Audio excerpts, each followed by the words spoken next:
Sa mundong puno ng ingay at libu-libong tukso, madalas tayong nawawalan ng direksyon, hinahanap ang kapayapaan na tila ba malayo. Sa henerasyong ito na puno ng mga hamon, paano natin mahahanap ang tunay na kahulugan at kaligtasan? Paano kung ang kasagutan ay nasa isang pagpiling magbabago ng lahat? Marami ang naghahanap ng kasiguruhan sa mga panandaliang bagay.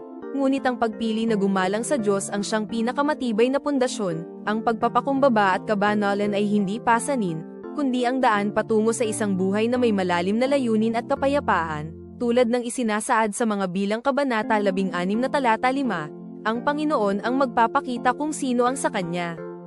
Ito ay isang malinaw na paalala na ang Diyos ang may kontrol, at tayo ay Kanyang minamahal na nilikha, tinatawag upang mamuhay ng may dignidad at paggalang sa Kanya. Ang pagpili na gumalang sa Diyos sa lahat ng ating gagawin ay hindi lamang nagbibigay ng katiwasayan, ito ang nagbubuklod sa atin sa Kanyang walang hanggang pag-ibig at biyaya, sa bawat pagsubok, sa bawat pagdududa.